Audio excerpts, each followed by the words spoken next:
Hello, Steve. Welcome back to the show. Hello, Lian. Thank you for having me back. Oh, my pleasure. And I was just smiling to myself just before we started recording, thinking this is a bit like, that book, Everything You Always Wondered About Sex and Were Afraid to Ask. This is going to be a bit like everything I always wanted to know about Steve James and was afraid to ask. And now I get the chance. So, as we were just chatting about, I'm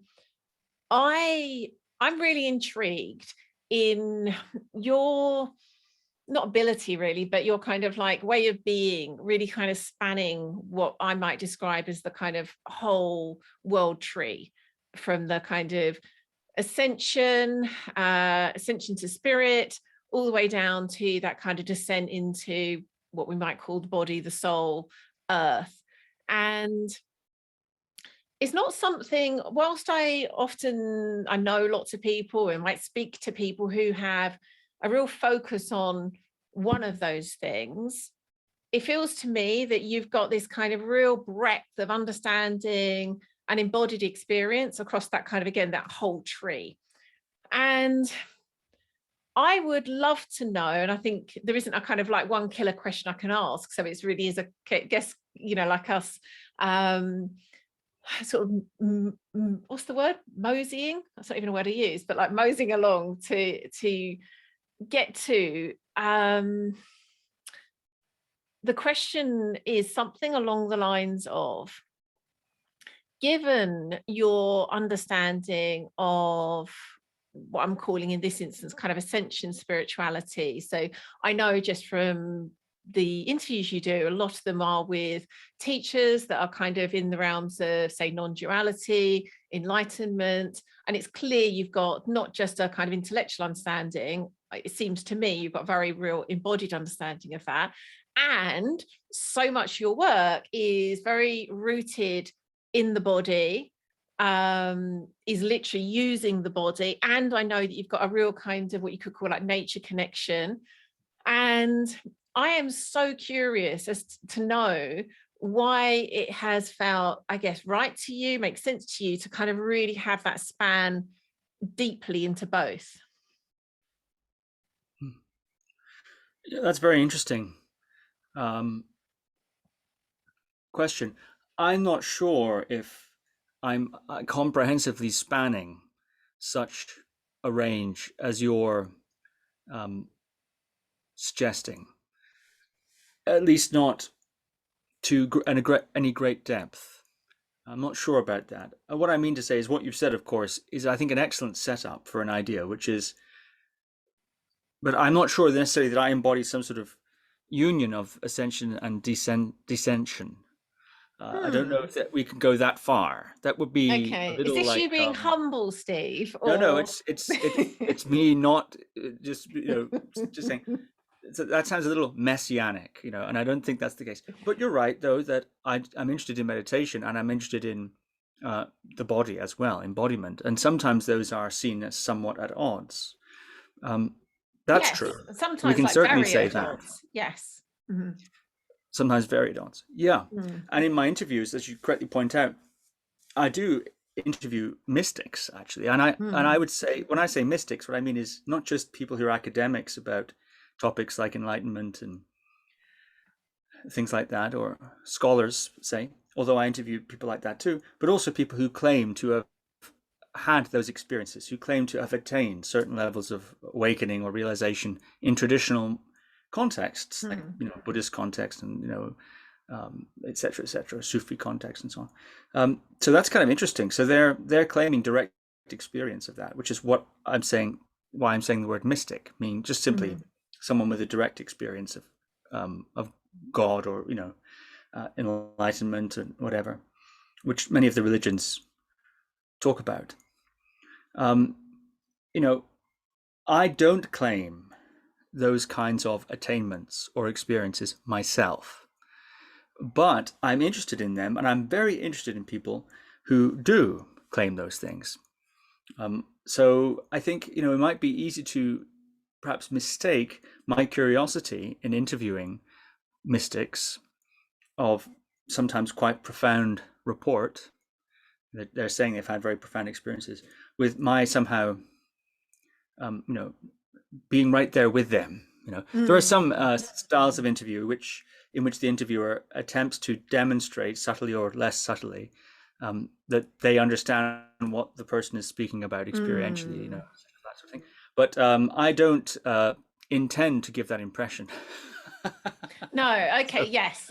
I feel that so that's, not you being false humble. no. So yeah, if we see that there is right at the top of that tree, those kind of like heady heights of mysticism.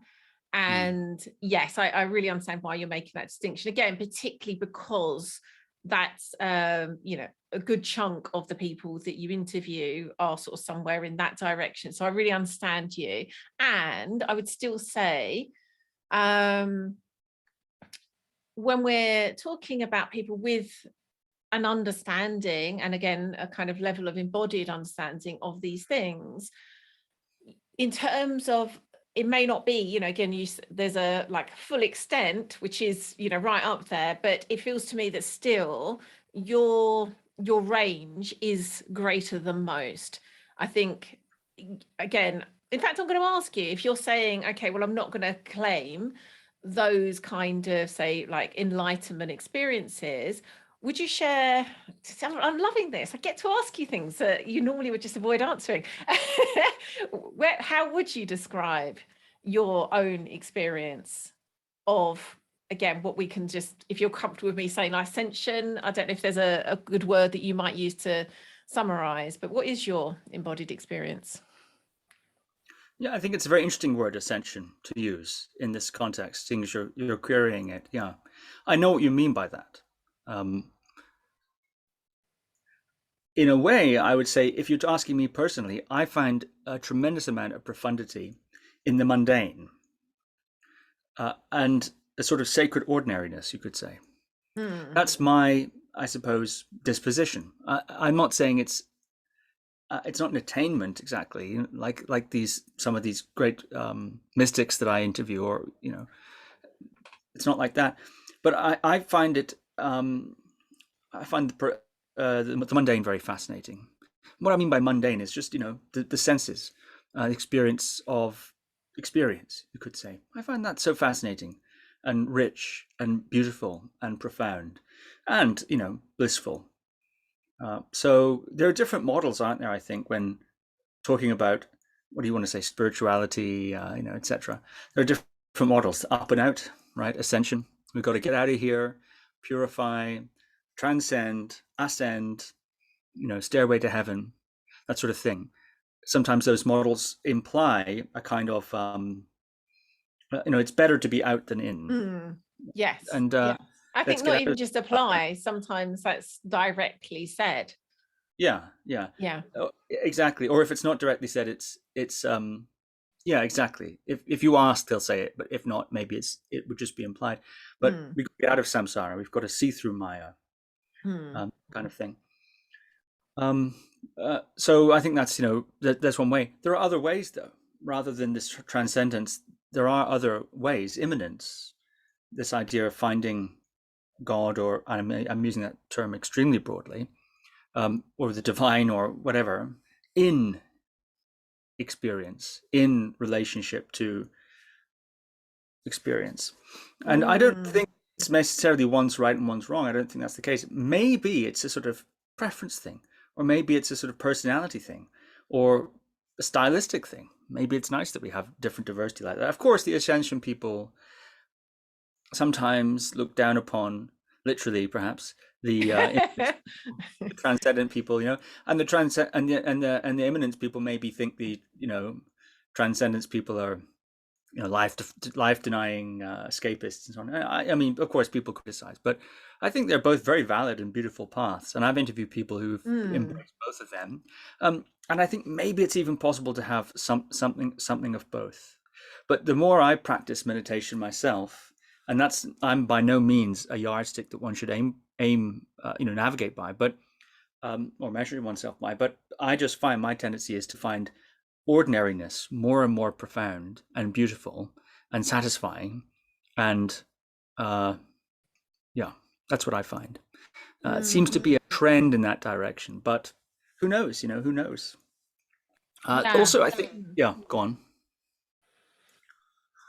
I was just really appreciating, well, so much what you've just said, but also what you were saying about, maybe it's just, preference thing, that variety of like different ways to be with this. And then I was pondering, with your background being Christian, if it's I was wondering, like, has that, in fact, I'll ask you, I was wondering, like, I wonder if that's kind of like taking you where you are, but that's not necessarily, not everyone has that background, ends up where you are. So I'd love to know your thoughts in terms of whether you see that your background in Christianity has kind of led you to what you were just describing as, in terms of like that tendency you're noticing. Yeah, possibly. I think that same spectrum of immanence and transcendence exists, I think, probably within the Christian tradition as well. I don't think it's limited to any one tradition. So in other words, I think you could find sort of more transcendence-oriented Christians, maybe eschatologically focused, maybe, or something like this. Renunciates, etc., and immanent. But it's very interesting. The almost the intimacy that's expressed by, say, nuns and monks in the Christian tradition. There are little documentaries on YouTube you can find about monks and nuns, and they're talking to some of the monks and nuns, and they ask them about their experiences and so on. And they talk about, I'm thinking of one in particular, I wish I could remember it, but the title of it, but I can see the very old nun they interviewed. They went to some sort of convent and they were interviewing different nuns. And there's one particularly very old nun was talking about her relationship with her spirituality, basically, her, God. And it was really tremendous intimacy and very immanent. It wasn't a transcendence. And it birthed in her some sort of tremendous compassion, she expressed, and care for those outside the convent walls, for whom she prayed relentlessly. So because of her seclusion and renunciation, you could say, and then her subsequent intimacy with God, or maybe who knows which one came first, from that actually came a tremendous concerning care for the world. I think that's interesting. In the 10 Zen ox-herding pictures, which are sort of these 10 images that are used sometimes in the Zen tradition to talk about the path of Zen, the stages you go through. Anyway, the end path, towards the end of those, you basically it's to do with catching this ox and all that, sort of a metaphor for enlightenment. And then you get to the end and you go up into the mountain, you become a sort of mountain sage and so on. But the final path is returning back to the marketplace, back to the town, with a bag full of goodies to give out. So there's this sort of returning to the world. Maybe we see that trend in Buddhism too. Early Buddhism, renunciation, getting out of here, Mahayana revolution, Bodhisattva vow, engaging with the world. I don't know. I'm kind of speculating now, really, based on that. But I think it's interesting. So yeah, I think it's different styles. I know someone we talked about recently in a podcast about magic, Daniel Ingram. He calls mage and sage. Mage and sage. The mage is involved in the world, and the sage is more kind of aloof and above, and so on. Maybe it can even be a phase in a person's own development, or different moods they take, or maybe even different aspects that are alive simultaneously within a person. So yeah, for me, I don't see much different conflict between body-based practices that I enjoy doing and meditation. I don't necessarily think they're exactly the same thing. Seated meditation in silence isn't exactly the same thing as a body-based practice, but they're not really very different either. I mean, they're kind of different shape, different facets of the same diamond of exploration. That's my personal, I suppose, orientation. But how much of that's my personality or stylistic, my preference? Probably quite a lot of it. So I'm not saying it's the gold standard by any stretch. But you're asking about me, so I'm talking about myself. It's lovely to hear you talk about yourself, Steve. I loved everything you were saying there, and it was reminding me what you were saying when you were giving the example of the nun was reminding me of the conversation we were in before we started recording about something completely different around triggers. And I was thinking that in that kind of engaging in intimacy and sort of seeing what gets in the way of true intimacy, you know, in human to human relationships, I was thinking ultimately, you know, the more we do that, the more we're kind of like opening to love, where we actually can be in real intimacy. And I was thinking, when I was hearing you talk about the nun, that's happened a different way. Ultimately, like she's, I'm guessing just from what you've described, so open, so able to kind of feel that true love kind of expressing through her, that she could feel that intimacy with people she probably will never meet in a way that you'd think wouldn't be possible, because she's lacking that kind of person to person intimacy. Yes, she doesn't have contact, if I recall correctly, with, I think it's an order that they're secluded, I think. So I don't think she has contact with anyone outside of, you know, the other nuns. But I could really hear the truth of the intimacy she was experiencing. Yeah, she had Anyway, the whole world really on her heart, and that burden of compassion and intercession that she carries is a classic mark of, it's a classic mark of certain kind of mystics, isn't it? Yes.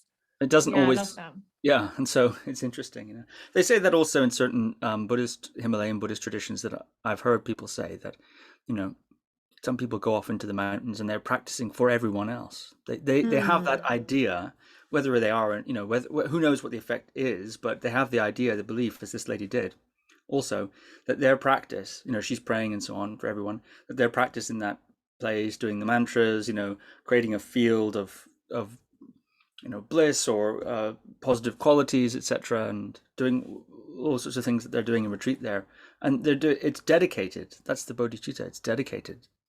All of that pursuit, not only to one's own enlightenment, but also for the benefit of all beings. That's something that's said at the beginning and the end of most Buddhist practices. For example, there'll be some kind of dedication of merit in many of the Buddhist traditions. Dedication of the merit, meaning whatever benefit is generated by this practice is dedicated towards, you know, everyone, you know, and so there's that orientation, and I think that's pretty useful.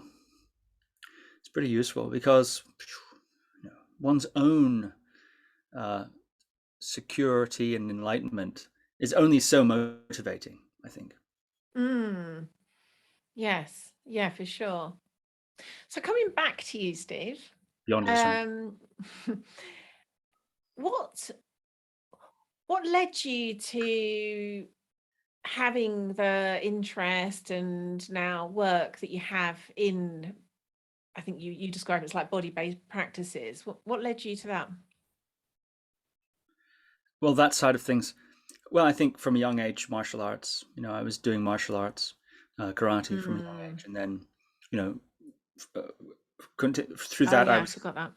Yeah, well, that's all right. I mean, the quick version is the one paragraph version. I got super into that, and then naturally read about it, and then you encounter the culture of. I mean, I was interested at that time studying. You know, I was training in Japanese martial arts, karate, at that early time, and then reading about that, and then you read about the Do part of Karate Do, the philosophy or the, you know, cultural aspects, religious aspects, and then I would read it a little bit more broadly, interested in, you know, Bruce Lee, and reading his writings, the Tao of Jeet Kune Do, which is a lot of stuff about, you know, using Taoism and, you know, Chinese wisdom and so on, and then learning more about that and reading books like, you know, all kind of books to do with that.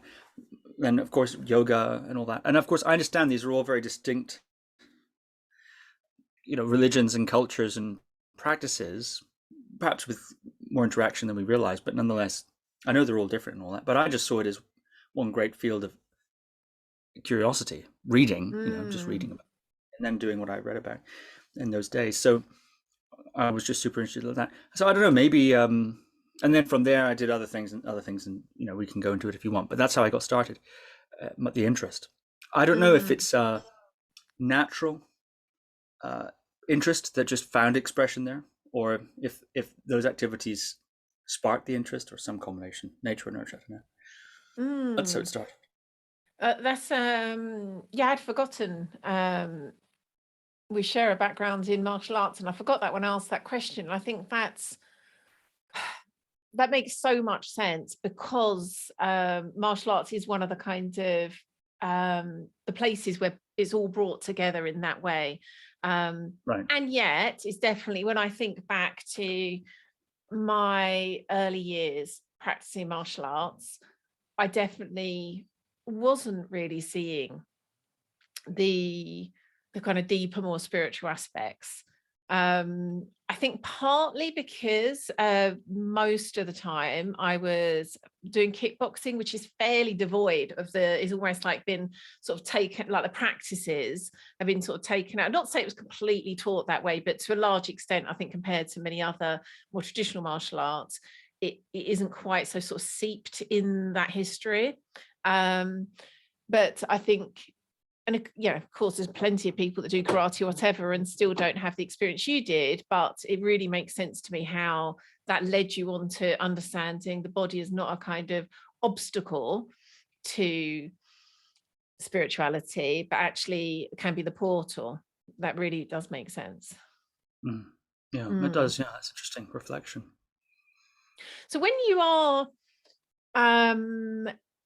so I understand, like, a lot of your work with others is teaching them various forms of body-based practices.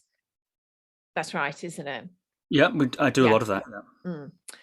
When you're doing so, what would you say is the intention? Does it have an intention, either explicit or implicit, of having a kind of like spiritual goal, let's say? Yeah, not especially, I think. Yes and no. The intention is sort of inquiry over imposition. Inquiry over imposition. So inquiring, using the bodily experience as a sort of venue of inquiry or investigation, rather than using it as a route to discovering something predetermined, which would be the imposition. So rather than saying, okay, I have this knowledge, or I have this special truth or experience or attainment or whatever, and I'm going to show you how to get there through the body. Now, a master of a tradition of physical cultivation can do that. They can say, I'm a master of Qigong, right? I'm a master of yoga. I'm a master of whatever it is. And I can, if you study with me, and I'll induct you into this lineage, and I'll get you to the, I think that's a very valid traditional context. I'm not a master of any, lineage or tradition in that sense. There are such people, though, that exist, of course, and they're remarkable, people, difficult to find, but they do exist, and those sorts of people can, perhaps, but still. So anyway, but I'm not suggesting that they're imposing on you in that sense, but they've got something to teach specifically, an attainment, some end goal that they're at, presumably, or at least, and maybe I'm a little bit mischaracterizing that. I'm not so happy with what I just said there. But the point is that, it's inquiry over imposition. So we're using the body as a venue of inquiry. So I call it Movement Koan Method. Some of the movement stuff that I do. Movement, of course, because we're using the body-based, body-nourishing movements. And then the koan part, koan is a sort of riddle, Zen riddle in a way, used as your Zen teacher might ask you, what's the sound of one hand clapping? Or does a dog have Buddha nature? And part of one of the Zen methods is you sit there and you sort of, you chew on that koan, that question or riddle or conundrum that's been given to you. And you sort of chew on that as a way of understanding something or expressing something about the path of Zen. And I've interviewed people such as, Henry Shukman's a good example, actually, of someone I've interviewed several times who's talked a lot about koan, so in our interviews. But anyway, so rather than a kind of, conceptual or word-based riddle like that, or koan like that, koan is not really a riddle, actually. It's a little bit of a coarse glossing of the term, but nonetheless, we use the body.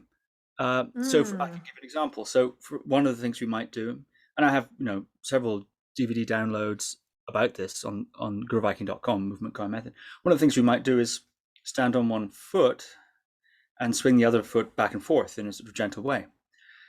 And I might ask you to explore something like minimum necessary muscular activation. So minimum possible muscular activation, you're completely relaxed on the ground, like totally laying down. But minimum necessary muscular activation, necessary for standing, you need a certain amount. So we're questioning the layers of tension in the base leg. How much do you need that layer? What about this layer? And we're questioning it, investigating what it's like to relax those layers. And what one finds, this has lots of implications, right? So what one finds is what one finds, and that's open actually. But I might point out a few things. So one of the things you might notice is that when you relax the leg, the base leg, start to question some of those layers of tension, you might notice the feeling of fatigue spikes. And that's because we don't only use the muscular tension for the activity it appears to be for, in this case, standing on one leg, but we also can use it as an anesthesia or a sort of bracing against or drowning out of pain. We tense against pain sometimes. And so when we relax those layers of tension, one can feel the muscular fatigue more, subjectively speaking. Ironically, or kind of humorously, using muscular tension to drown out muscular fatigue, which is the product of muscular tension, is inefficient. It's like, you're basically using more muscular tension to try to drown out, and so it'll work in the short term, but it's going to run out. You'll run out of energy more quickly. It's not so efficient. So there's that. And then what are you going to do with that? What you're feeling? What are you going to do with it if you're not going to suppress it with more tension? What are you going to do? So there's many possibilities we explore. Another thing one might do is tense in anticipation of one's future balancing needs. So there might be a degree of tension in the leg, which is in a kind of getting ready for the next bit of balancing you might need. So you might think, well, we might be balancing for some time, maybe a minute, just for example, as we swing the other leg. I better get ready. What if I need to do something? And so there can be a tension there that comes in. The tension is not needed for the current balancing, anticipation of future balance requirements. And what one finds, however, is that as long as you're balancing now, then you're balanced. You don't need to balance for 5 seconds or a minute. All you have to do is balance now. And if you balance now, you'll be balanced now. And however long you're there is however long you'll be balanced. So some of that anticipatory tension is perhaps not so necessary. And we see that kind of anticipatory tension or inhibiting tension in all kinds of skill, acquisition, skill, performance. When you're a musician, one of the things that you have to get is muscular efficiency, economy of skill. The excess tension that one holds performing a skill like a musical instrument or standing on one leg inhibits the efficient execution of the skill, and it needs to be shed on the way to technical mastery in an instrument, for example. But anyway, we can use the body, therefore, as a kind of exploration of. So what I'm talking about there is, bracing, resistance. Its opposite is equanimity. This is, you could say, a spiritual principle, a spiritual idea, a religious idea of some sort. Equanimity. We hear about that. The ability to, feel without push or pull. As defined by Shinzen Young, one of my main meditation teachers, or this anticipatory thing, distinguishing between the balancing needs of now and the balancing needs that one is imagining are going to come next, disambiguating all these different uses of tension. There's also a spiritual principle in there. Sometimes we cannot bear to endure another minute what we're experiencing, but all we have to do is endure it now. I had this experience actually when I was very ill. I had a period when I was very ill, and into that period, I was here's your dog. Into that period, I was in a lot of discomfort. Let's put it that way, and also they gave me a lot of medicines. So my mind and emotions and all that were sort of soaked in despair because of this medicines. I recognized when they gave me a certain dose of something, it would really get me in this sort of despair state. And I was physically, of course, very, very depleted. So I noticed that, if I thought back, and it was all very confusing, and it was, so I almost died actually. And so it was all very confusing and no one knew what was going on, but everyone knew it was serious. So if I thought back about before all this, it was just so awful. If I to think, oh no, I'm sick now, and I didn't used to be. If I thought ahead, what'll happen next? Uncertainty. I don't know. Will I die? Will I survive? Will I be impaired? What, all the sorts of things one wonders. What's wrong with me? They didn't know.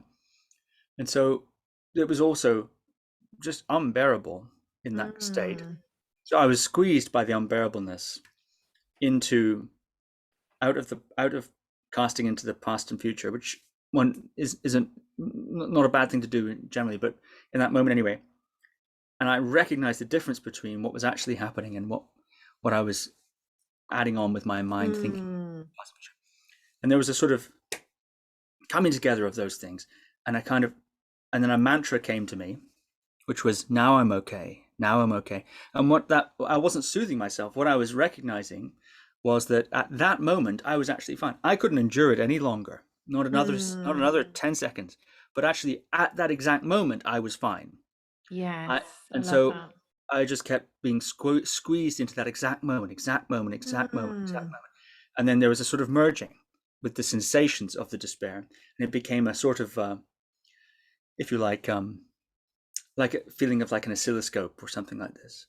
Just raw sensation devoid of hedonic valence. In other words, it didn't feel negative anymore. It just felt just pure sensation in that sense, and no suffering at that moment. And so sort of squeezed in that, not due to great meditative accomplishment or attainment, sitting, as many of my guests do, in, through their meditative power, acquiring these things, just being squeezed by an unpleasant situation, very unpleasant situation by nature into that. So, you could, and so therefore, when I'm talking about balancing now versus balancing over 60 seconds, it's expressing that understanding. Is that spiritual? Well, I don't know. It's experience, it's life. You could say, that's sort of in the realm of meditative stuff, isn't it? So we could say it like that, but it's also in the realm of life. So I think that perhaps gives a bit of an idea. Anyway, so we set up these situations in this Movement Koan method, all kinds of interesting situations, and we simmer in those situations like a sausage in the pan, and we discover things about our bodies, about our minds, about our experience, etc., in those venues. So that's why it's called Movement Koan Method, because we're using the body as the venue of exploration. I love that. For some reason, it was making me go into some sort of trance when you were talking about the practices you do using the Movement Koan Method. I was like noticing, like, I hope it doesn't stop and I need to ask a question a moment, because I went into a bit of a kind of hypnotic trance for some reason. I think I guess maybe I was imagining doing the thing and then kind of experiencing the sensations as if I was doing it, I'm guessing. But yeah, right. I really noticed that I was like, it wasn't until you started shifting to talk about your illness that I was like, kind of like snapped out of it to an extent. That sounds, I loved everything you just described. And yeah, thank you for sharing what you just did about your illness. I can so see what that provided you was this direct experience of something that has constantly been talked about in spirituality and kind of like a destination to get to, but it was just kind of like, obviously there was a conscious choosing of, I guess, using that experience in that way, but I can also see that kind of, as you describe, those kind of forces were like pushing you into that moment, which then I should say, I don't think it was that conscious. It was oh really? It was more kind of desperation, kind of. It wasn't really volitional. I think it happened to me in that moment, at that occasion, or I noticed it, something like that, rather than I chose to do it. I didn't surrender with it that way, or go into it, or let go of this, that, and the other. It was forced into it, actually. Forced into it. Okay, that really makes sense. Yeah, so it happened. It wasn't even that you went there out of desperation. It just was what occurred. So we're coming towards the end of time. And what I'd love to know is, from what you've said, I don't get the sense that you have this real urge to, I guess, follow a more sort of directly focused on enlightenment kind of path. It feels as though you're the way you described your, let's call it spiritual practice, it feels as though that's natural for you, is where you are, and yet you have this like seemingly like insatiable desire to understand that world of the mystic. So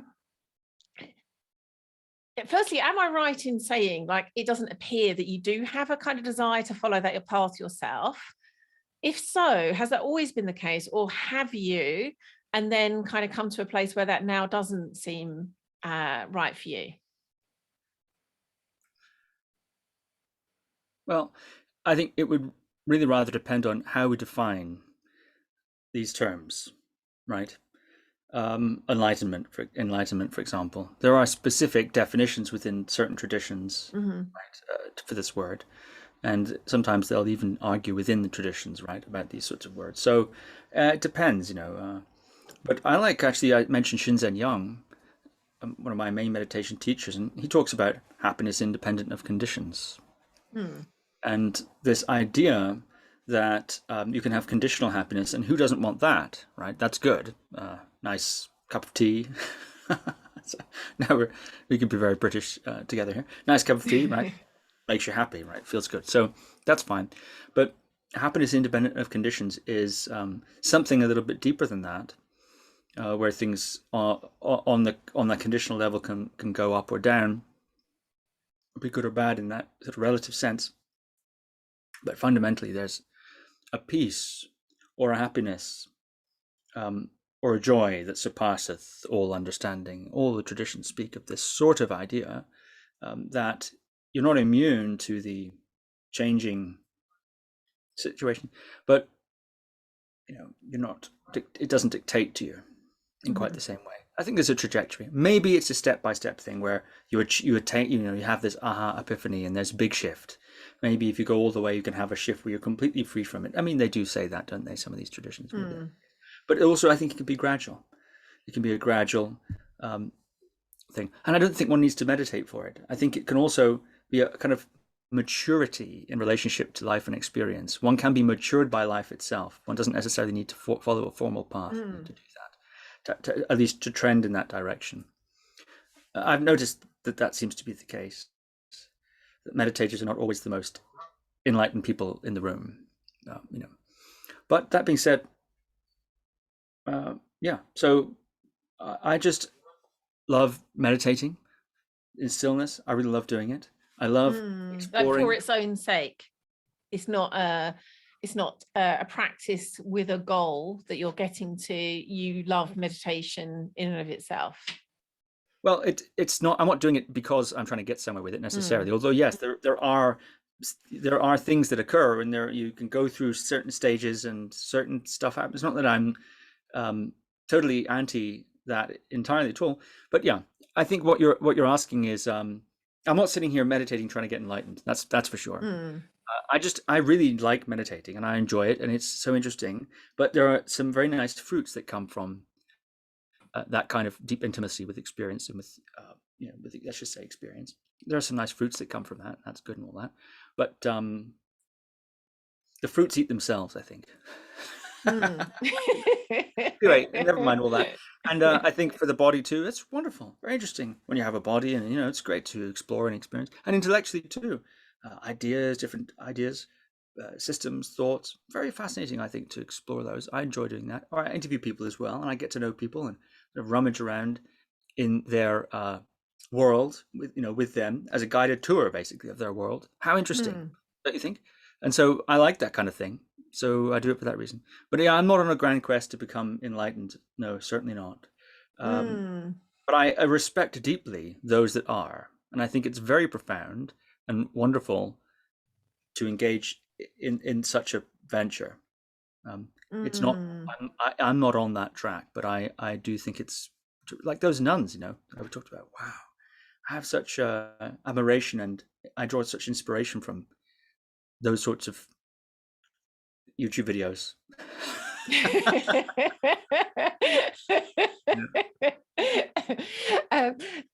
I love what you've just said there, Steve. I was thinking how it feels to me, and coming back to the YouTube nun as an example, it feels as though, this is just a hypothesis, I'm not saying this is true, but there's certain people who that is their dharma, that they've come here to experience life in that way, to be enlightened, to live life from that place. Great. My sense is that isn't right for most of us. I don't feel that is the kind of most desirable experience for most humans. And the reason I've thought of a lot about this over the years is I kind of entered this work, as in, broadly speaking, all of the things we're talking about, from a more kind of ascension lens, where the narrative very much did seem like that is the goal. Like, if only we all experience ourselves as non-separated, life would be amazing. And over time, I've kind of come to a point where, and the way you were just talking then, I'm like, I love what you're saying here, because it almost feels like there's a kind of like just practical level of understanding and inquiry and experience of all the different things you were just describing that allows us to have a kind of, beautiful, fulfilling life. And it doesn't need to be this kind of a kind of less than life, because you're not on this kind of like desperate search for enlightenment. And it was just, as you were talking, I was like, there is something just like deeply sensible and practical. It's maybe not the like image you want to give, Steve. Being deeply practical and sensible. I was just like, that feels to me like something that actually is really like, does work, as a way of being, as a way of living. I think there's something really to be said about that. Yeah. I don't know about what's right for most people. I mean, I've talked to people on that search, and it is their dharma. You're right. That's a nice way of saying it. And it's, like I said before, it's wonderful. And there are some that claim to have found that, and they've had that, or they've had enough of it for it to be, it's like Shinzen sometimes says that he'd rather, live one day in the sort of state he's in now than a lifetime the previous way, because he's had significant experiences and so on and so forth. He also talks about sudden versus gradual, and thinks they're both right. So anyway, I don't know. You're asking a lot about me, you see, and so I'm reflecting a bit on, as honestly as I can, about my own, why I'm doing what I'm doing in terms of my own practicing, and in terms of my own, we talked about certain aspects of my work, which is specifically some of the movement stuff. But of course, that's a very thin slice of what I'm doing. But we talked about that, and it's an interesting area, I think, to talk about Movement Koan Method and stuff. But I'm not sure how interesting my own specific orientation is, but that's what we've been talking about. I interview people all the time from a wide variety of spiritual orientations, we put it that way. And I mean, it's so great. I think it's so good and so interesting, all these different approaches, and there's many different ways. So I don't know what's better or what's worse. I can't really say. But following one's interest and curiosity, and engaging in whatever one wants to do, practice-wise, and we're privileged to have that possibility. Those of us who are privileged to have that, Yeah. Steve, this has been a really, really enjoyable conversation, and you've hardly tried to turn the interview onto me at all. So I commend you for that. Is there anything, just before we close this episode, is there anything that feels relevant to share before we close on it? Nothing comes to mind.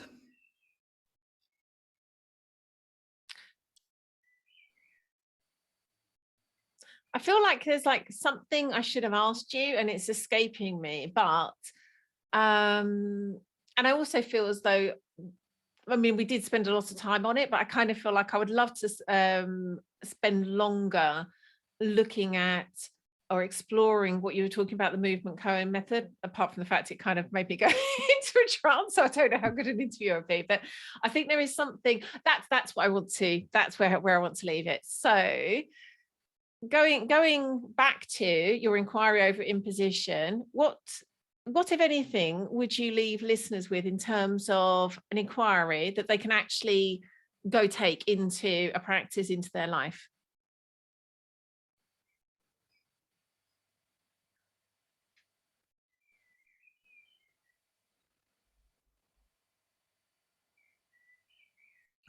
A suggestion, yeah. Well,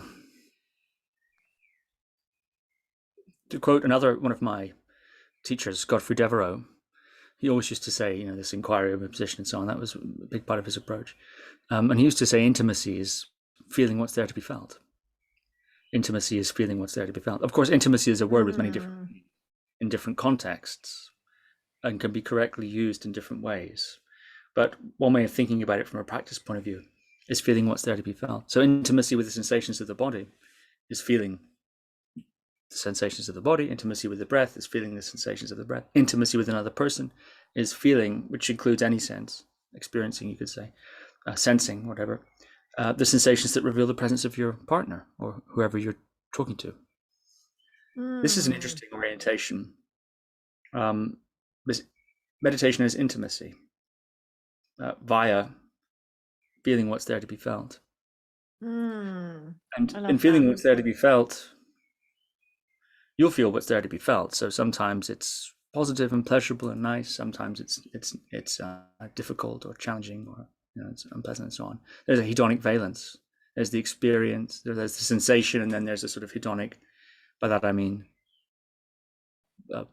positive, negative, or neutral kind of response. And there's various different other layers of mentation that go on, and one can begin to notice these sorts of things in the context of that intimacy. So you can notice, it's not the thing, it's my reaction to the thing. It's not the sensation in my back that's the pain, it's the hedonic valence, the Vedana. Oh, interesting. So what's the sensation itself underneath my story and narrative, casting into past and future, the me lens? What's there? This sort of inquiry can occur when one's engaging in that sort of intimacy, just in the same way that when you're intimate with another person, naturally the layers peel back and you discover more about them, and you're drawn into investigation and drawn into a deeper knowing of each other. It's sort of natural, isn't it? You don't have to necessarily force it. And so I think that's the same also with meditation, if it's set up like that. It's one style. I mean, there's so many different styles of meditation, my goodness. But you're asking for a suggestion. That's something. No, I love that. I love that. Thank you so much. That was a good one, pulled out of the bag. So where can listeners find out about you and your wonderful work? Oh, thank you. My website is guruviking.com, and there you can find the podcast we've been mentioning about that. There you can also find the Movement Koan downloads, and also you can find things like my meditation club, Guru Viking Meditation Club, where it's a club that meets every week, and we explore different meditation techniques. And sometimes we do, month projects, and sometimes we do deep dive workshops, and there's all sorts of things. So that's Guru Viking Meditation Club at guruviking.com.